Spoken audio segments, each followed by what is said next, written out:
it's going to be a very, very, very short blog this week, because there isn't a lot to say except that I have bought a new house.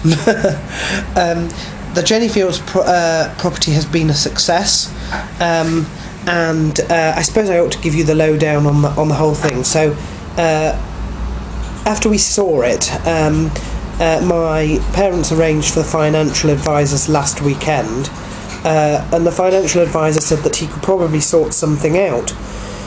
So we had a conference call on the Thursday after he'd brokered deals with the banks, and he got me a nice mortgage, 35 years, paying back less. Oh yes, please, paying back less than I would do in rent now anyway, which is okay, because the extra money is going to go on the higher costs of travel and tax, which will be more. Sorry, you're slowly losing me. And so we sorted that out on Thursday. Friday we put in the bid of, they wanted 90,000, we put in 83, and they said no way. That's to be expected. Now, I didn't know that, but basically what you do is you give a low offer, and then you and the person who is the owner haggle. How you can possibly haggle over thousands of pounds, I don't know. It is a horrible process, a terrible process, and my financial guarantors did it for me. Anyway, they settled on the maximum that we could possibly give, which was 86,000. Pretty much certain that the house is mine. There are things that can go wrong. The main two things is that we could get gazumpted by someone else who might be interested in the property, and quickly enough hands in a better bid before we've actually signed the contract and moved properly.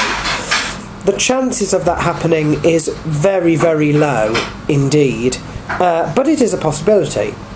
The other possibility that could present a problem is that what we need to do now is sort out the mortgage, and to do that, the mortgage people will send round people to look at the property and do a survey of it, and there could be problems potentially with that. Again, it's a very low possibility.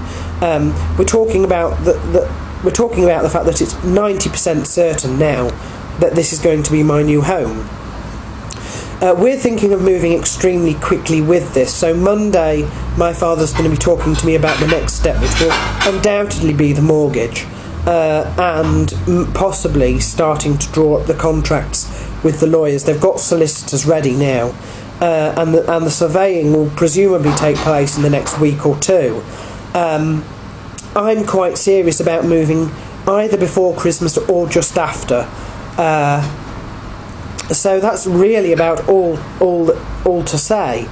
The other thing, there's two other points. Tomorrow the taxman is visiting me for his yearly benefits thing, and the benefits are likely to go down even further, which in one way is sad, and in another way, well, if I'm moving into a house within a couple of months, don't give a toss really.